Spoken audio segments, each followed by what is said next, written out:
Fala aí pessoal, tudo certo? Mais um vídeo aqui no canal no ar. E hoje para falar sobre os técnicos, né? Ou mais especificamente eu vou falar sobre um técnico que é o Luiz Castro. Por quê?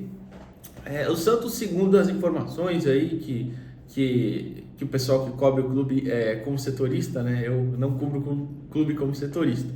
Gosto de fazer análises, né? Mas segundo o pessoal que apura assim, o Santos segue atrás, ou pelo menos começou a ir atrás, né, do Luiz Castro, técnico português, claro, que passou pelo Botafogo recentemente, o Al Nassr lá da Arábia Saudita, enfim. E entre os nomes já apareceu até o Cuca, Renato Gaúcho, Pedro Caixinha, enfim. Um perfil igual ao do Luiz Castro é o que me agrada mais. E o nome em si também do Luiz Castro é um que me agrada mais em relação a esses outros. E eu vou explicar o porquê. Até por isso não tem nada muito encaminhado, aparentemente, né? Pelo menos ninguém soltou sobre isso. Mas até por isso eu gostei da ideia e quis fazer esse vídeo, porque seria um nome que eu gostaria bastante. Enfim, Luiz Castro, vamos lá. Luiz Castro, por que eu gostaria muito desse nome? Explicando, né, essa situação. O Luiz é um técnico que não é super vencedor, tá? Eu falei isso na live do trio ontem, de terça-feira, todo dia às 10 horas da manhã no canal Vinte Santos, né? Porque muita gente pensa que ele é o tipo de técnico, né, que já venceu tudo lá na Europa, ou em Portugal mesmo, enfim, e não é, né? É um cara que começou, inclusive, a ser efetivamente campeão nos últimos anos. É uma rápida pesquisa que você faz na Wikipédia dele, da vida, ou se você for no Google, por exemplo, sites assim, de estatística e tudo mais, você vê que ele conseguiu... começou, aliás, perdão, a carreira de técnico lá atrás, 98, 99, enfim, quando ele para de jogar. Ele é um ex-jogador, né, o Luiz Castro. E, claro, começa por clubes menores, né? Agueda, Mealhada, Esfarreja, sei lá de onde são esses times lá de Portugal. Só que tem um período, né, em que ele fica parado, né? E depois vai efetivamente para começar um trabalho como formador lá no Porto, né? E aí, tudo bem, beleza. Ele começa implementando aquela situação de colocar a mesma forma de jogar em todas as categorias, né, do Porto. Até que ponto isso funcionou efetivamente, eu não sei, né? Porque daí você tem que ter acompanhado muito bem o Porto com isso. Mas foi um trabalho que foi elogiado e ele até ficou bastante tempo, né, na categoria de base, claro, do Porto. No Porto B, que é o time que joga a segunda divisão, de onde veio o Wendel, por exemplo, que normalmente jogam os jogadores da base, ou os mais jovens que não são aproveitados, enfim, como se fosse um time de aspirantes, né? Ele chegou a comandar esse time, foi campeão da segunda divisão e, enfim, teve uma passagem de um bom tempo lá pelo Porto. Depois disso, o Luiz, ele vai por outros times, né? O Chaves, Vitória de Guimarães, enfim, e aí que ele começa a efetivamente a ganhar títulos em sequência, né? Digamos assim. Primeiro com o Shakhtar Donetsk, que ele é campeão ucraniano, depois no Al Duhail, né, lá do Catar, que ele ganha a Copa do Catar. No Botafogo ele não chega a ser campeão, mas era o time dele que estava liderando, né? Ele sai e deixa o Botafogo na 12ª rodada, acho que é 11ª do Brasileirão de 2023, na liderança, né, disparado, com bastante pontos à frente aí do segundo colocado. Depois o time, né, degringolou, enfim. Ele ganha até a Taça Rio lá, mas a Taça Rio é tipo um troféu do interior, né? Não vale nada. E no Al Nassr ele é campeão da Liga dos Campeões Árabes, né? Era o time do Cristiano Ronaldo que ele estava. Então por que eu quis fazer esse histórico? Só para dizer que ele não é um super campeão, mas recentemente começou a ganhar mais títulos com frequência, né? E aí, então, por que você pode pensar, né? Porra, mas se ele não é super campeão, nem tem tantos grandes clubes no currículo, né? Como eu falei aqui, é Porto B, Rio Ave, ele até passa um tempinho no Porto principal, tá? Rio Ave, Vitória de Guimarães, Shakhtar Donetsk, aí já vai aumentando o nível recentemente, né? Mas aí a gente tem algumas questões aí. É um técnico que gosta de equipes e coloca suas equipes para trabalhar de uma forma muito agressiva, e aí seja agressiva na hora de marcar ou na hora de atacar. E não necessariamente isso significa que vai ser uma equipe muito ofensiva, por exemplo, tá?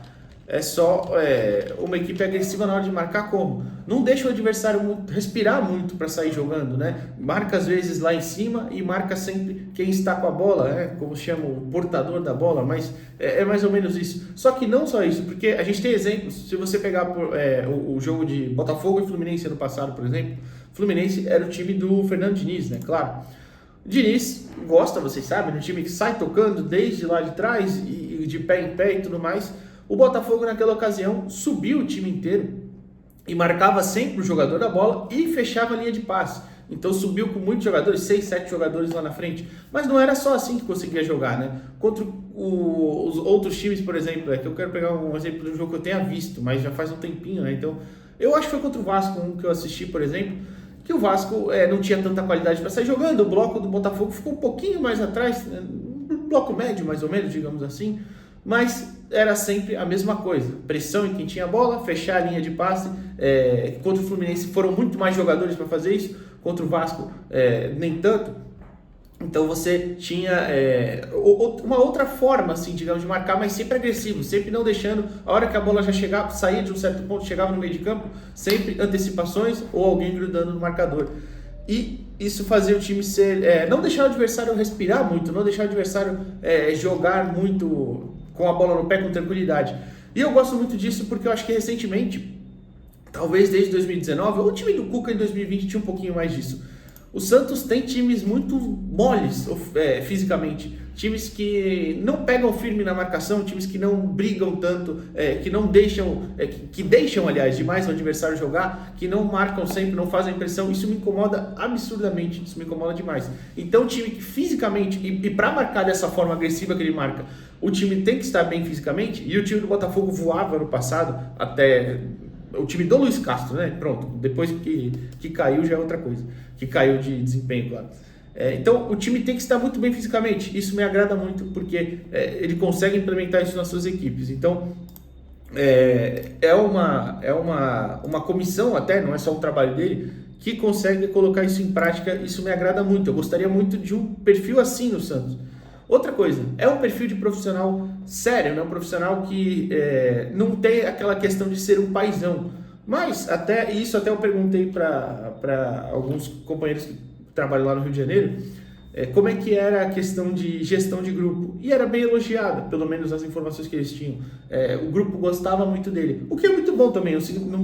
Não significa que não ser um paizão o cara vai ter uma gestão de grupo ruim. É muito importante você já gerir o seu grupo e ter a confiança dos seus atletas, né? Querendo ou não, você precisa deles. Então, me fez ficar tranquilo em relação a isso. Mas é muito bom o cara não ser só um paizão, cara de trabalho firme, trabalho sério, que não vai ficar, né, dando alguns benefícios, digamos assim, em questão de, mas esse aqui é mais, como é que eu posso dizer, não mais meu parceiro, mas é um jogador mais próximo, esse aqui é mais velho, então não sei o que, enfim, toda essa questão que muitos técnicos fazem isso no Brasil. E por final, acho que vale entender que ele não é um cara necessariamente que vai fazer o time ter a bola e tocar para lá, tocar para cá, e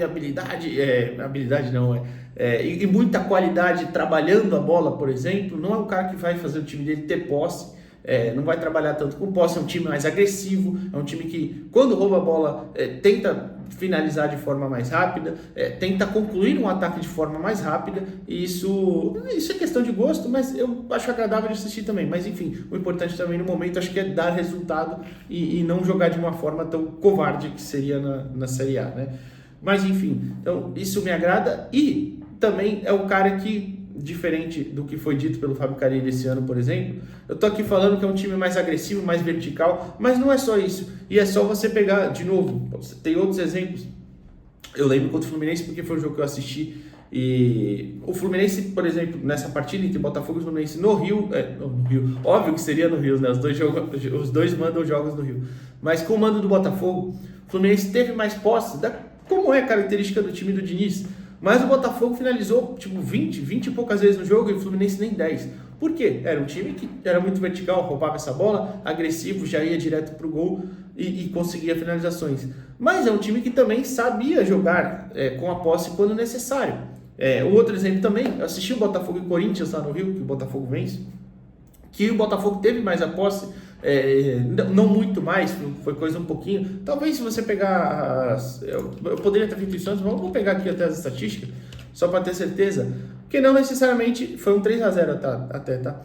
Não necessariamente sempre abre mão disso. É uma equipe que também sabe ter a bola no pé e trabalhar com mais tranquilidade. Eu vou abrir aqui rapidinho. É isso aqui, isso mesmo. 3-0 Botafogo contra o Corinthians. Eu assisti esse jogo em maio do ano passado, foi, tá? 3-0, 2 gols do Chiquinho Soares, 1 do Carlos Eduardo. O Botafogo finalizou 16 vezes ao gol contra 12 do Corinthians e a posse ficou 54% a 46%. Por que eu estou dando esse número aberto assim, vago? Porque é o que eu estou falando. Contra uma equipe que talvez não tenha tanta qualidade, igual o Corinthians no ano passado não tinha tanto, eu nem sei quem era o técnico àquela altura, em maio do ano passado, o Mano assume no fim, nem lembro quem era, enfim. Mas é uma equipe que também sabe trabalhar com a bola, ou seja, consegue colocar formas diferentes de ser ofensivo, o time do Luiz Castro, formas diferentes na hora de atacar. Mas é um perfil de profissional que me agrada bastante. A grande questão ele tem cara de ser um cara que trabalha sério, iria aceitar algumas coisas que acontecem no Santos, que aconteceram até de forma errada com o Carille esse ano, que eu sempre falo aqui, que eu dei muita razão quando o Carille reclamou de muita gente do entorno da diretoria estar no dia a dia do clube, no CT. Isso não tem que acontecer. O trabalho do CT é para atletas e comissão técnica. Gente de fora não tem que estar lá, não tem que dar pitaco nem nada. É um cara que não me parece aceitar esse tipo de coisa. Como é que vai ser? Mas enfim, me anima, é um nome que eu gosto bastante. Até abri aqui no Gol, como eu falei, tem bons números lá para você ver se você quiser. Que para ver os números detalhados de todo ano, acho que tem que fazer um login. Mas enfim, é um cara que nos últimos anos teve bons números. O Shakhtar Donetsk, no primeiro ano dele, foram 31 vitórias em 46 jogos. No Aldo Raio foram 18 vitórias em 26 jogos. No Botafogo, mesmo ano passado, 25 vitórias em 38 jogos. No Al-Nassr ano passado, o Al-Nassr era um time bem melhor que os outros da Arábia, né? Mas enfim, 42 vitórias em 57 jogos. E como eu falei, né? Liga dos Campeões da Ásia, Liga dos Campeões Árabe, perdão. O Aldo Raio, Copa do Catar, no Shakhtar Campeonato Ucraniano, enfim. É um cara que vem tendo bons trabalhos recentes, um perfil de profissional que me agrada. Enfim, amanhã a gente volta aqui no canal. Comenta aí o que você acha do Luiz Castro, dessa primeira opção. Claro, não tem nada encaminhado, como eu falei no começo do vídeo, mas é um primeiro nome que me agrada bastante. E você?